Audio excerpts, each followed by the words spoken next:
This one is titled Shifting Times for Women in Motorsports. It is presented by Mobil 1. Women's sports are not just gaining momentum, they are igniting a wave of excitement and energy that is truly inspiring. Caitlin Clark, this is your invitation for next year if you would like to join us here. Racing series teams and drivers can join this movement and the party. We'll hear from experts on how sponsors view women's sports as an excellent investment and how sponsors should consider women in motorsports to be included in this excitement. Our moderator is Leela Srinivasan, CEO of Parity. Parity is a sports marketing and sponsorship platform focused on professional women athletes whose mission is to close the gender income and opportunity gaps in pro sports and partners with over 1,000 elite women athletes from 80+ sports, including motorsports. Leela was recently named a Sports Business Journal 2024 Game Changer and a 2024 Synopsis Top Women in Media.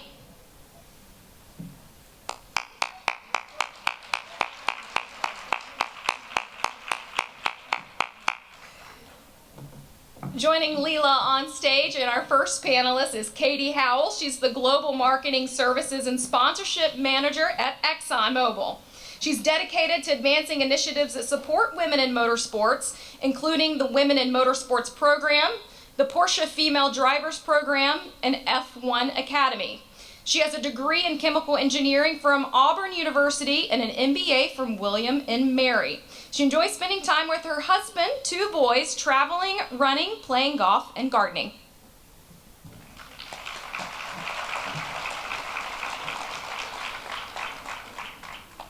Our next guest, and I say this because this one is extremely timely, at 2:15 today there was a research study released by Dr. Fran Longstaff that has a focus on a drag racing study.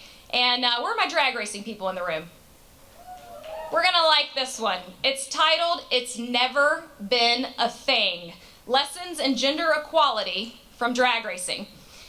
Fran Longstaff is part of More Than Equal, which is an organization dedicated to finding the first female Formula One world champion. Fran is a distinguished researcher with a rich professional history spanning nearly 20 years across academia and in the commercial sector. As head of research at More Than Equal, Fran uses her unique knowledge and experience to deliver research and data-driven innovations for advancing gender equity and excellence in motorsports.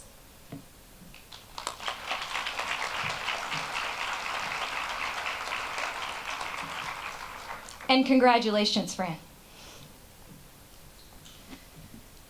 And next on stage, we have the president of MAVTV, CJ Olivares. He's the president of MAVTV, as said, the only linear television network and media platform dedicated exclusively to the global culture of motorsports and powered by a passion for speed. He was previously the executive vice president of Digital for the World Surf League, the governing body for professional surfing, handling strategy and ops for media platforms and third-party channels on social media and YouTube. He is a graduate of UCLA and the past chairman of the board of the Grades of Green and the Surf Rider Foundation.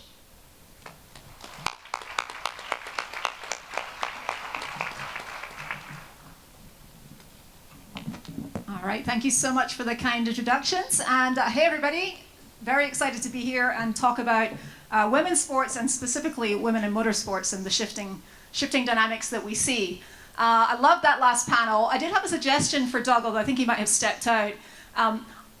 You know, if you want to involve Caitlin Clark in the Indy 500, why not shift the 500 to outside the WNBA season? You know, maybe not next year, because that would screw up his math on the number of days, but you know, 2026, we should at least talk about it. I'm kidding, folks, I'm kidding. All right, so let's focus on today's topic, shifting times for women in motorsports.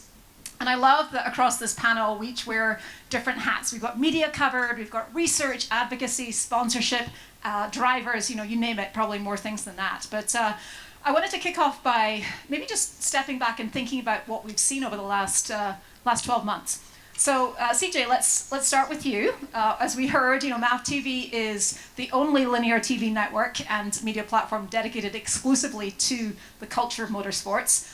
You look across all formats, you look across all geographies. As you think about what's changed for women in motorsports in 2024, what comes to mind?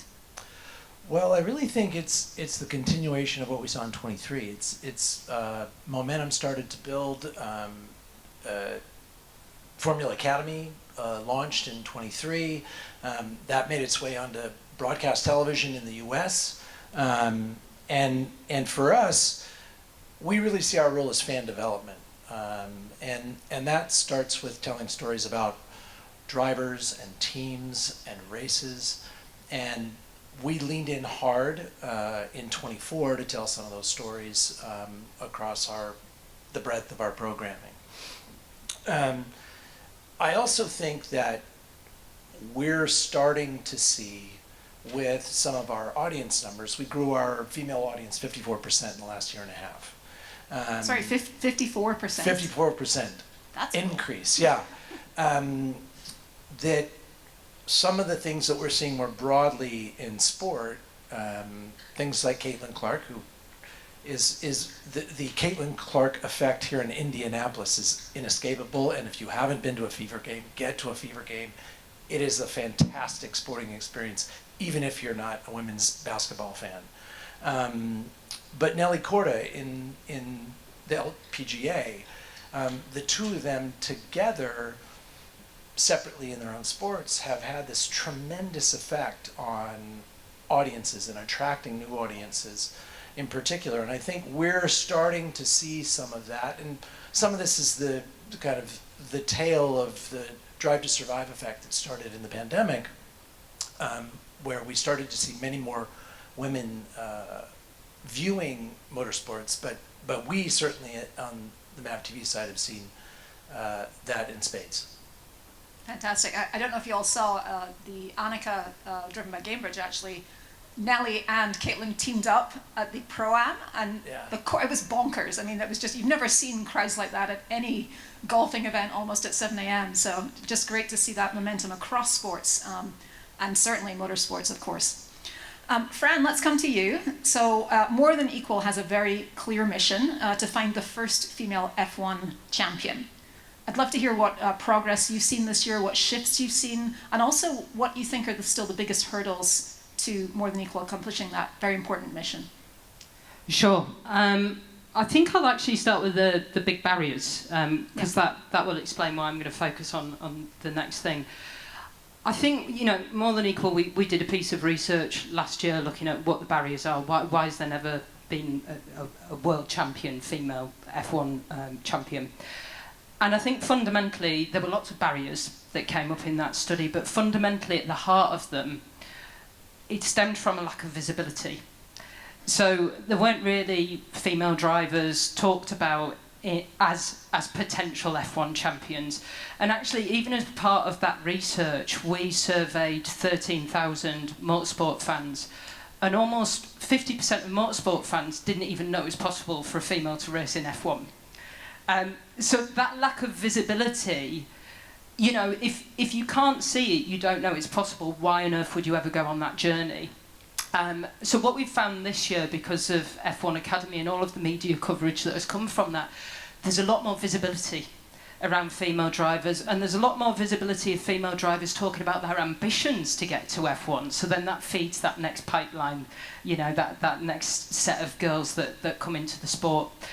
I think outside of visibility as well, we've seen some significant milestones in terms of that transition out of karts into F4.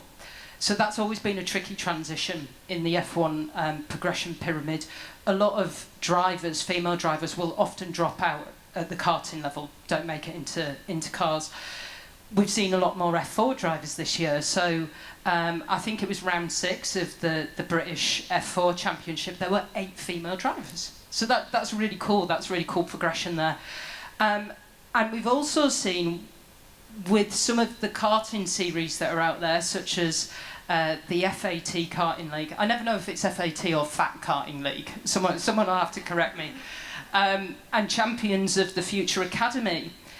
those karting series with lower barriers to entry financially, they've seen like 25 to 35% female representation. So then you're getting really nice pipeline there. Also, you've got new sponsors coming in, so that's been really significant. So as Charlotte Tilbury with F1 Academy, that's tapping into that female fan base. And then also, you know, Formula E, for example, with the female test. So you see, 2024 has been a massive year just for feeding that pipeline and showing people what is possible, showing young girls and their families what is possible. Yeah, put me on this journey because I know it could be a reality. So a big year for us. Absolutely, and it is so inspiring when you can actually see, as you said, drivers competing. You touched on sponsors. Katie, let's come to you. So obviously ExxonMobil is a very prominent sponsor within women's motorsports. We've got Mobil 1 here as the title sponsor of this glorious conference. We'd love to hear some of your highlights from 2024 as you think about your support of women in motorsports. Absolutely. It has been a fantastic year for Mobil 1 and women in motorsports, and we could not be more excited. I mean, you look at Laura Hayes, the fastest woman on the mountain, finishing that race in a gold Mobil 1 livery. That was a great moment. You had TRD with their driver development program. We've got Jade and Isabella. We've got the Porsche North America Female Driver Program. We have the F1 Academy where Hamda Al-Khabisi had 2 podium finishes in the final race of this season. And we have some other things that are happening off the track. Like you had Leah Pruitt work with the NHRA, speaking of drag racing earlier, to announce maternity protocols. And things like that, obviously the visibility and the wins are huge, but when we talk about driving parity in motorsports, when we talk about attracting women to the sport, solving problems like the fact that women are still, for the most part, the ones who have children, and making sure there's a path for that is critical. So we were so proud to work with all of these athletes and all of our partners in some really watershed moments for women in sports. CJ mentioned momentum. It really feels like there's so much momentum this year. Absolutely. So motorsports is such a broad category. There's clearly a ton of work to do as we look across the entire category. But there are pockets of inspiration. And it was mentioned, Fran, we are literally within the hour of your new research being released in partnership with WIMNA. You chose to focus on drag racing. So tell us more about why drag racing and what did your research uncover? I hope you're all reading it now. No. After the panel, Fran. Total fluke, total by chance, which sometimes the best ideas come out of that. So I was at a motorsport conference in the UK around spring, summer this year, and Rich Foster Turner, who works out of Trackback Racing at Santa Pod, approached us, having heard our mission to find the world's first female F1 champion. And he told me about drag racing, and he said, look, the gender representation all the way through drag racing, right to the elite levels, it's there, and actually maybe this could be a great case study for you and more than equal to learn about. So we did it. We did the project. So we did interviews, observations, a whole heap of desk research as well. And I think fundamentally there's not like one golden bullet, one key, one solution. There's lots of things. So we looked across the 50-year history. Like lots of movements, it started with a handful of really resilient female trailblazers who really, you know, they took it during that time. So, you know, Shirley Muldowney really pushing at those barriers. So lesson for us at More Than Equal is, you know, when you want to be the first in anything or tread a path that's not well trodden, it's going to be challenging. So resilience training now is a core part of our driver development program, knowing that there will be challenges along the way. You also need visionary advocates around you. So Andy Granatelli was one of those for Paula Murphy back in the day. But drag racing has that in abundance, and they're still doing it. So, you know, Katie just mentioned the maternity pregnancy policy. Drag racing hasn't just solved it and stopped. They're still looking at how it can be better. So there are things that people in that environment have done. There are role models, they're active role models as well in drag racing. There is a responsibility with those role models to really engage with the next generation of drivers, so you see that happening, so that's a lesson that we would take. But there's something really special about that environment. So I had never been to a drag racing event, and I went and I thought, blimey, what's going on here? You know, it's just family. You know, you had stuff for kids, you had full families, like mums, dads, kids, everything. And I thought, what a great environment, you know. So you go with your family, and it doesn't distinguish whether you're a boy or a girl in that environment. Either one of you could be going into that car. It's collaborative at the heart of it. And we know from theories of evolutionary psychology, I was always going to drop that in because I'm a psychologist, we know that females are attracted to those collaborative environments. So for us as well at More Than Equal, you know, we've been really keen and mindful to develop the community of female drivers, so we've taken that learning. But it's the sheer openness of drag racing as well, and the accessibility. I mentioned it earlier with the lower barriers to entry karting series out there financially. It's no surprise that you get greater diversity, and that's what drag racing does really well. So you get that diversity at the access level that then translates right to the top of that funnel. So I'm a drag racing convert, and many lessons that we have fed straight into our driver development program as a result. Fantastic. I did make it to Pikes Peak this year, but I'm realizing I have never been to a drag race either. And if it makes you say blimey, then Kate, I'm on board, Fran, I would say. CJ, you take this truly global view of motorsports, as I said. So we've pinpointed drag racing as one area of inspiration. What else do you see when you look across categories, as you look across geographies? Where else do you see women drivers forging ahead?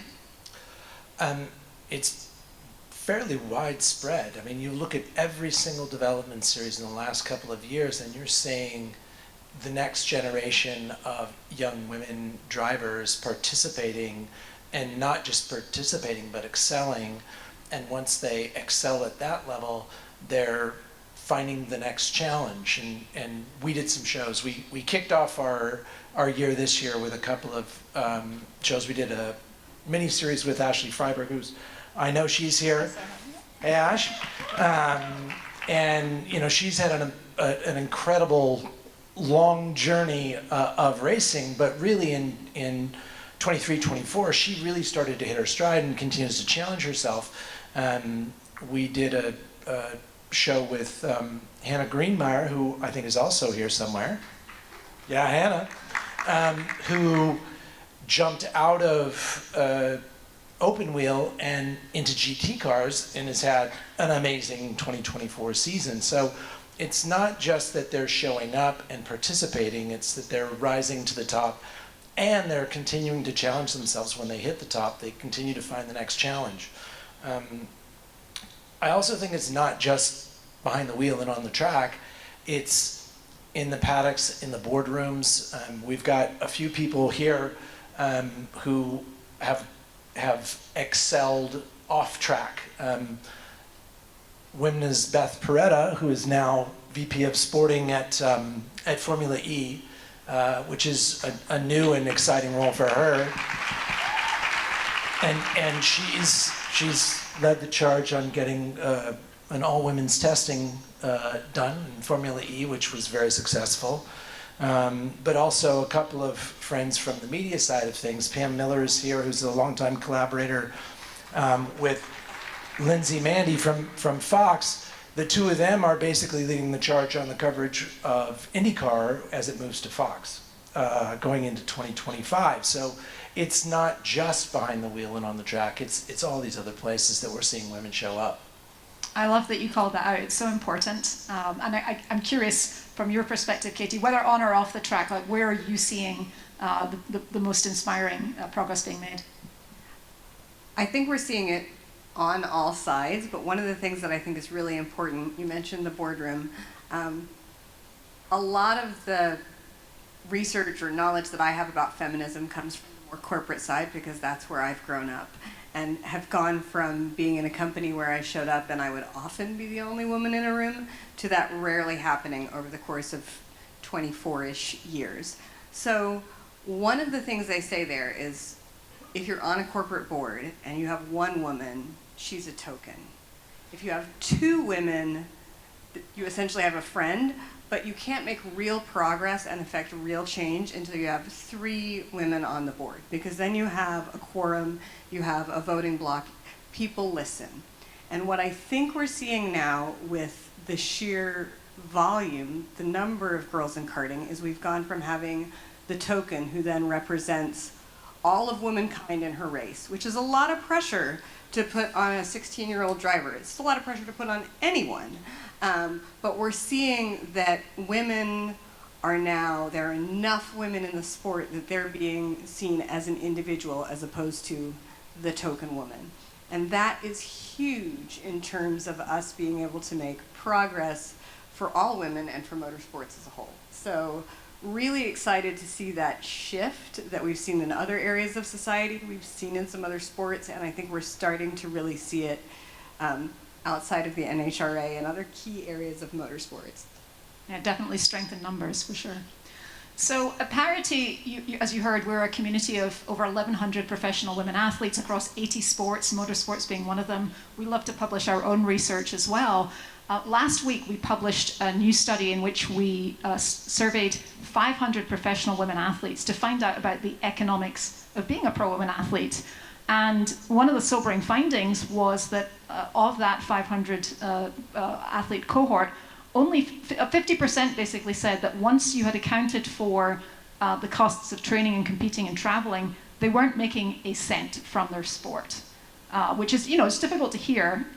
And of course, the punchline as well for this audience, anecdotally, motorsports was one of the top 3 most expensive sports to compete and train and travel in. So one of the takeaways that we took from the study was that this is where brands have an absolutely critical role to play in filling the gap that exists today. So, not to put all the pressure on you, Katie, but since you're here on the stage, I'm really curious to hear, how do the conversations go behind the scenes at ExxonMobil? How are you thinking about opportunities in women's sports? What are the metrics that you are looking to as you come in and support women drivers? Well, I think this is one of the key areas where I see she's down there taking a picture of me right now. But we are starting to get the right people in the right roles to really help accelerate here. So several years ago, Michelle and I used to work together in other jobs. Michelle Hassinger, who is the reason that Women with Drive is driven by Mobil 1. It was the conversation, and when you have the right person to hear it, she said, this is a huge opportunity, and brought the opportunity back. That has opened conversations with our partners, which I'll get into in a second, that really have elevated this conversation. But I would love to say, rah, rah, it's really easy. We just say women in motorsports is cool and we're passionate about it, and then people let us write checks. That is not how sponsorship works. Everything has to come back to ROI. So that's where some of the work that Parity is doing, some of the work that More Than Equal does, having that research, having that data, having the viewership numbers, understanding the pull and who's watching and why they're watching is critical for us. Because we're looking at ROI across consumer metrics. Who's watching the TV? How much brand exposure am I getting? Can I get that brand exposure elsewhere? We're looking at it from a partnership perspective. We have conversations with TRD, with GM, with Porsche, with Red Bull Racing, all around female drivers. Many of those conversations were spurred by the fact that they knew we were interested because of our sponsorship of WIMNA and Women with Drive. But when we can show that this is something we can do with our partners to drive a return, that's a great conversation.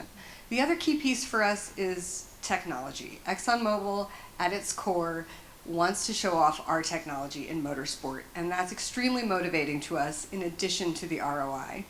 So when we have opportunities to partner, one of the reasons that we are in Formula One and drag racing and on all the different series is they are different technical challenges.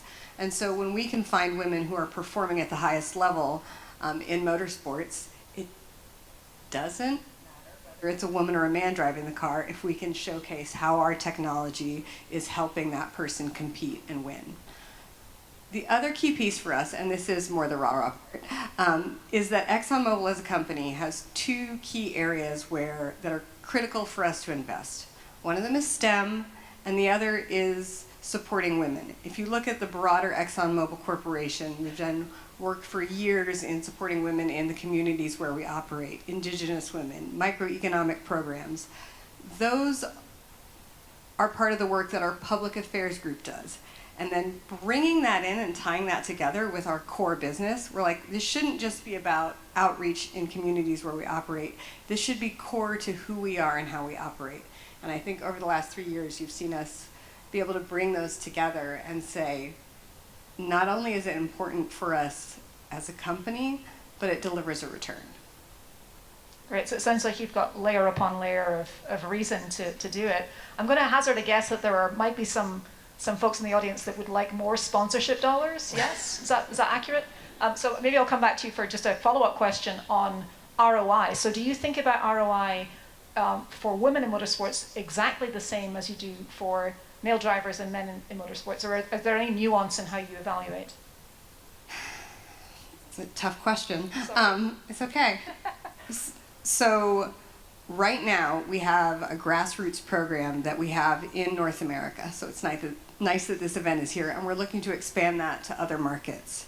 And we have a team that does an evaluation of the series the driver is competing in, how they're winning, how many people are watching them, their potential, and that helps us evaluate what level of sponsorship and how we should potentially partner with them.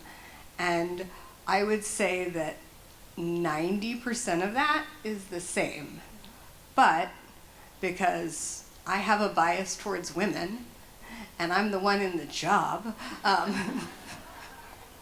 there's an opportunity for us to say, look, we value diverse representation, and we want to make sure that we are giving women and other underrepresented minorities a chance to compete. So it's maybe a bonus card. For the most part, I have to be able to represent the metrics, but there's a little wiggle room. That's very helpful to know. I have a whole other theory about we're measuring things all wrong, but we'll maybe save that for the reception later or something, because I don't want to get too sidetracked here. Let's come to CJ now. So, I think the quote earlier was shared, Billie Jean King saying, if you have to see it to be it. And media plays such a huge role in creating that visibility. Would love to hear from you more about the levels of interest, the demand that you're seeing. Is it global again? What are you seeing as you look at this demand and the visibility that you're able to create through media?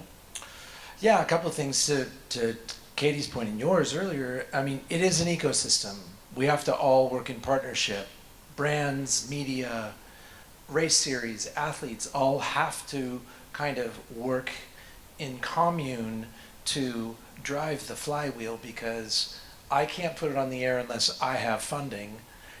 I can't get the funding unless it's driving eyeballs. I can't drive eyeballs to it unless I have compelling stories to tell. So it really is a very kind of symbiotic relationship, and what we try to focus on from the start, and I mentioned this earlier, is fan development. And that starts with the idea that no one cares about the outcome of a competition unless they have a rooting interest. And they build a rooting interest around an individual athlete, driver, a team, or a city, state, or a country. So that's where we start to mine our stories to begin that first piece of the puzzle, which is people have to be watching and engaged and have an emotional connection to a driver or a team in order to watch the race and care about the outcome. That in turn gives us an opportunity to go to Katie and say, hey Katie, we have this amazing opportunity. Look at the fantastic numbers that we have on viewership.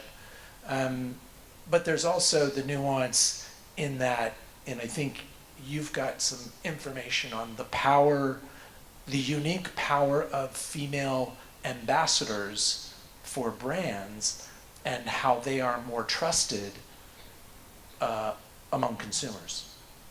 That's a perfect tee up. We'll get to that in just a second. But let me come back to Fran, because you talked about how financially, there are lower barriers to entry in karting and other types of racing. But here's More Than Equal having chosen basically the most expensive format of them all. So what are the steps that you're taking to overcome this immense financial barrier to entry in F1?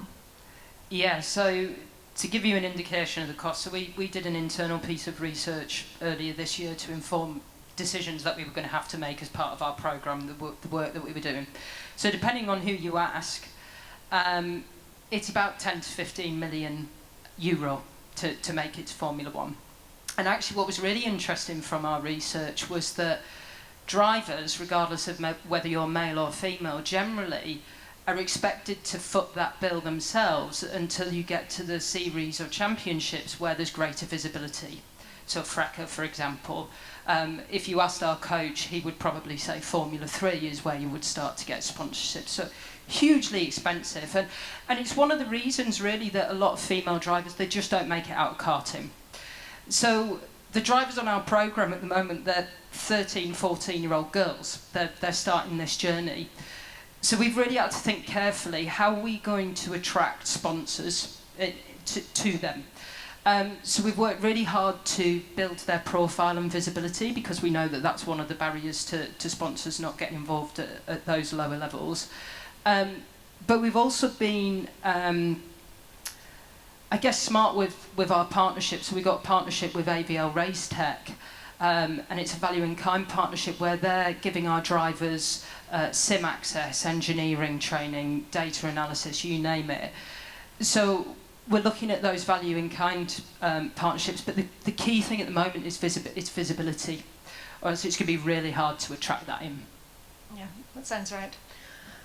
CJ graciously teed up, as I said, a piece of research that Parity ran earlier this year, where we surveyed over 14,000 consumers in 7 countries to find out what's actually going on within women's sports fandom. So we know women's sports is up and to the right, but what are fans watching? What do they think of women athletes? What do they want to see?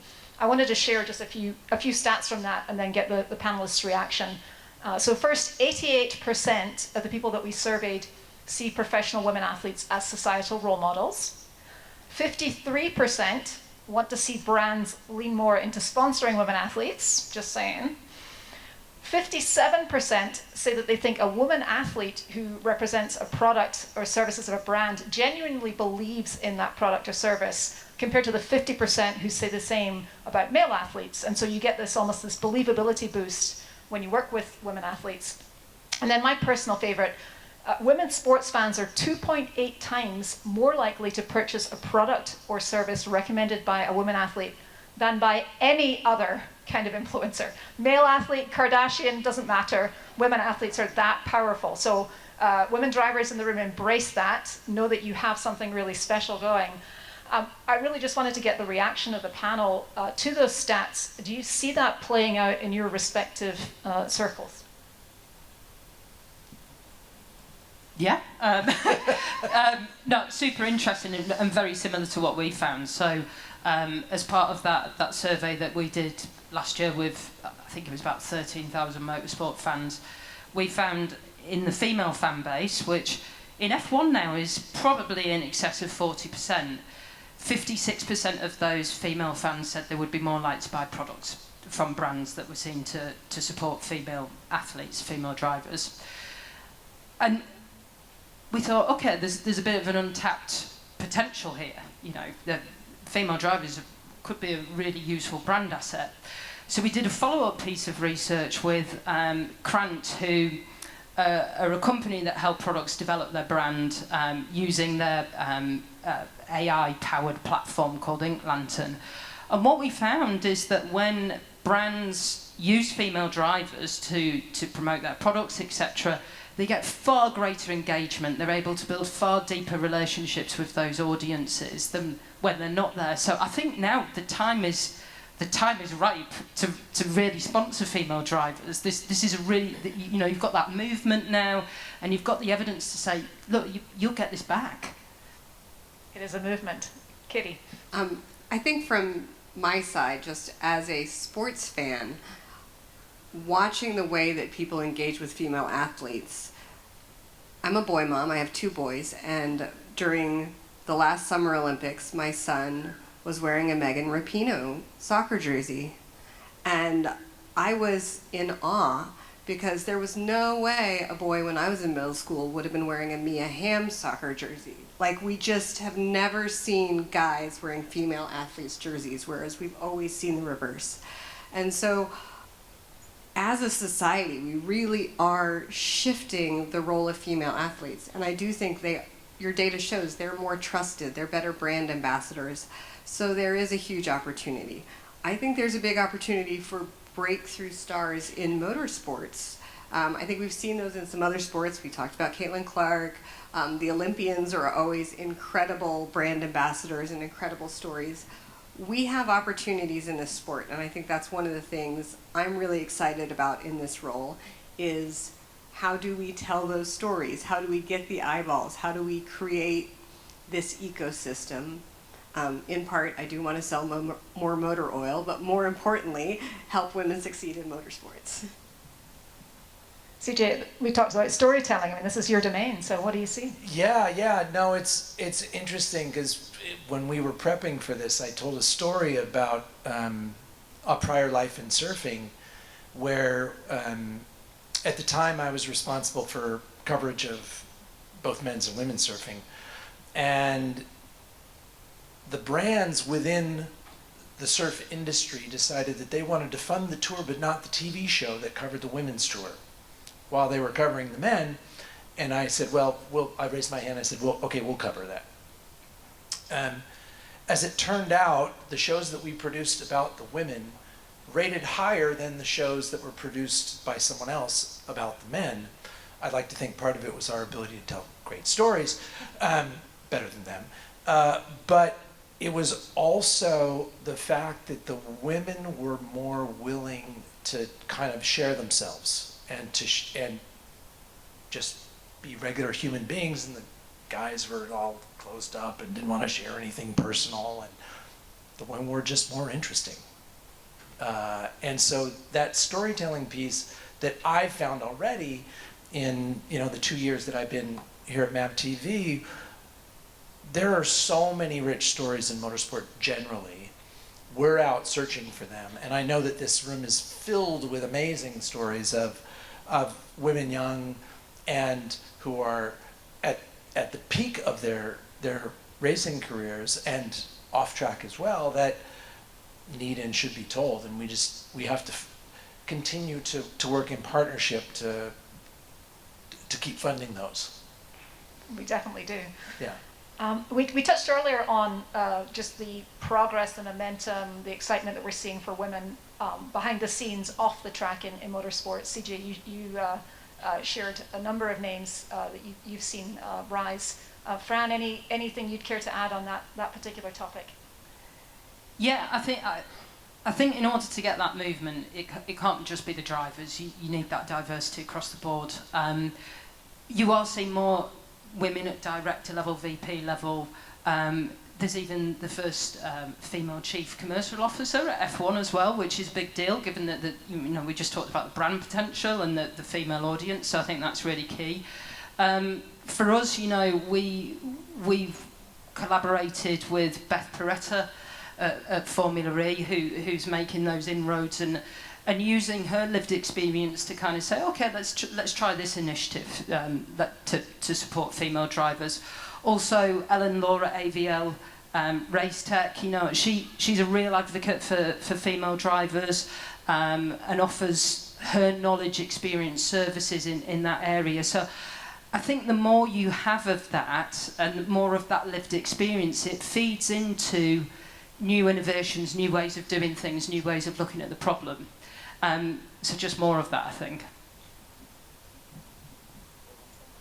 I think this is one of the areas that I'm hugely passionate about. I mentioned ExxonMobil cares deeply about STEM. I care deeply about STEM. I have the best job that I can imagine having because I studied engineering in undergrad, which wouldn't have happened without my dad and my grandpa and a couple of mentors constantly dripping on me like, you're good at this, you need to study this.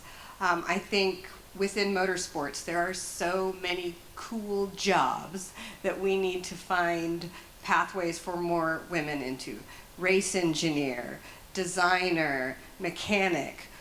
Like, I'm thrilled about our female drivers, but I want women throughout the programs. And I think this is another area that as we can bring people along, ecstatic to see the number of college students here. And this is an area where we work with our partners. NASCAR has a huge STEM initiative. 2311 is funding an all-female Formula SAE team at the university level. So this to me is the other area that I could geek out, and if we're in the hallway we can talk about all day long. But I think it's not just the female drivers. Motorsports is a team sport, and I want more women throughout the entire team. Amen. So let's now shift to talk about how you're gearing up. Sorry, that's too many puns in one sentence. Gearing up for 2025. Fran, you've obviously just dropped some great research today. What's in your research pipeline for the coming year? Yeah, I think earlier I talked about visibility being the root cause of a lot of barriers facing female drivers, and actually visibility causes a knowledge gap, and humans are really good storytellers. So whenever there's a knowledge gap, humans will fill that with explanations, whether they're right or wrong. And what we've seen with our female drivers when we interviewed them in our research is that many of them aren't necessarily given opportunities, whether that's track time, sponsorship, because people have made judgments about why they're not there. So they might say, for example, there are no female drivers in F1 because they're not aggressive enough. Someone's told me this before. They don't have the levels of aggression. They don't have the neck strength, so on and so forth. 2025 is for us about filling that knowledge gap, not just for us and our driver development program, but for the whole sport. Because actually, although Formula One is really data-driven, you go into Google Scholar or any search engine, you cannot actually find a huge amount of information about the drivers themselves, let alone female drivers. I mean, that's like a black hole virtually. So we have got 2 PhD students starting in January with Manchester Metropolitan University in the UK. One is going to be looking at creating driver profiles at the different stages of development up to F1 from a psychological, physiological, cognitive training point of view, so that we can create benchmarks, so that we know as a driver development program what we're targeting, but we'll also look at gender differences there as well. I think as well there's a knowledge gap about how to train female drivers, how to get the best out of them in the car. So that's also a gap that we're looking at filling. And specifically, the other PhD student is going to be looking at the impact of ovarian hormones on driver performance, because shock women's bodies work differently to men's bodies, and we've got to take that into consideration and account. So 2025 is about addressing the root cause of a lot of barriers, which is we don't actually know. And we'll fill that gap and share it, and not just hold it for ourselves. Like, that's never been what More Than Equal's about. It's about leaving that legacy for everybody, so you pull it up. So really exciting, and alongside that we're building our data lake. So every single data point we have on a female driver, we filled that into the data lake so that we can start to monitor, compare, and then eventually predict what our drivers... That is so sexy, isn't it? It is. I'm like... For a geek, that's the sexiest thing in the world, yeah. I love it. I love a data lake, yeah, no doubt. CJ, how about you? From a programming standpoint, you think about women's motorsports. What are you? I don't know how I beat the data lake. I mean, I don't know how I top that. Listen, 25. We're very excited about 25. We've got a couple of cool things happening. One, we've got an episode of our series On the Rise that features Jamie Chadwick, following her into the Indy Next finale at Nashville this last year, and then following her on to Barber Motorsports Park, where she tested in Indy cars, and that'll premiere after the first of the year. It's not next year, it's right now. Today, we released an episode of our series Racers Roundtable with our very own Lynn St. James, along with Sarah Fisher and Linda Vaughn, and that's available for all of you to watch on MAVTV Go, which is our new app, which is something that we're very excited about for next year. That you can download that on any phone you've got, assuming it's an Android or an Apple. If there's anybody else, raise your hand. I'll help you. But that and just continuing to do what we've been doing, identify great stories and continue to tell them. Super. And then, without giving away all your secrets, Katie, what are you most fired up for in 2025? I think you can tell we're on a journey that started a few years ago, and I feel like we are just getting started. In full transparency, I've only been in this job for 5 months. I've been with ExxonMobil, I told you, a long time. And so I have big plans and big dreams. I mean, we have big dreams as a team, and we really want to focus on more storytelling. We want to focus on building the programs. I mentioned we want to roll out those grassroots programs and find how we identify talent, support talent, share those stories. We're going to be looking for new partnerships in this space, so just hold on for that. And we want to better leverage the partnerships that we do have. You were mentioning, there's a gap in understanding how to prepare women to compete in F1. We are partnered with Red Bull. I see my friends from McLaren there who also have an F1 Academy team and driver. But Red Bull has this amazing trainer named Sarah Kellner who works with the 3 drivers in their F1 Academy program. And she does nutrition, and she does psychology, and she does fitness with them. And that is fairly unique with the F1 Academy teams. And so we want to tell that story because we think that's critical and incredible and a great opportunity. Some of you may have met Fiona, who is one of our F1, she's down in the trackside lab. She was here last year. And she's been featured a lot in our storytelling, but I want to lean in more on that. So for me, it's about raising the visibility and also about some of that internal work to make sure we can accurately represent the ROI and make sure we're bringing along the right stakeholders, because that's our job in this ecosystem. Well, I think we're winding down on time. I have one final question for y'all. Speaking of the ecosystem, we've obviously got participants from across different aspects of the ecosystem here. What are the 1 or 2 things that you think we as participants in that ecosystem can do to accelerate this momentum and the shift that we're seeing for women in motorsports? And we'll go down the line, maybe start with you, CJ. Oh, great, I get the hard one first. I think it's about open communication and transparency about what to Katie's point earlier, return on investment. What is it that makes it work for the brand or the team or the media outlet? It's really important for us all to kind of understand each other's needs in the process, knowing that, it takes all of us, it takes money, it takes media, and it takes action on track and in the paddocks to make it all happen and to continue to fuel the growth. Fran? I think probably collaboration. So I suppose over the last 3 to 5 years, you've seen various initiatives and organisations crop up, haven't you, to solve this problem. Okay, how are we going to get a woman into Formula One and winning? And I guess each initiative and organisation over the last few years has been getting their own house in order and understanding what do we bring to this system.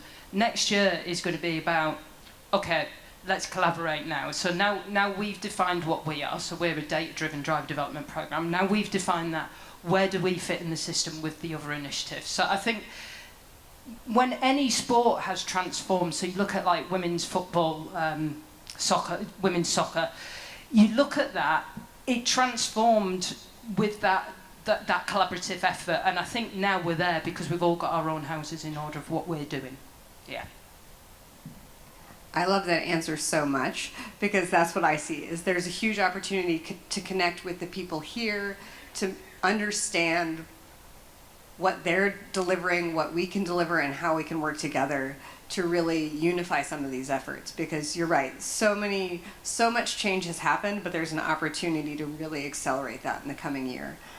As individuals, I think we all need to focus on what we can do individually, which is mentoring. I'm sure everyone in this room is mentoring, but it's critically important. And then we talked about ROI. That's the eyeballs. Watch, share, listen. When Netflix drops the F1 Academy show, I need you guys to make that more popular than Drive to Survive. Like, let's help people understand the value of these stories. so that we can continue to invest in this. Let's watch it all. And I'm coming for you, drag racing. You're on my list for 2025. Thank you so much to our panelists. Great conversation. Thank you.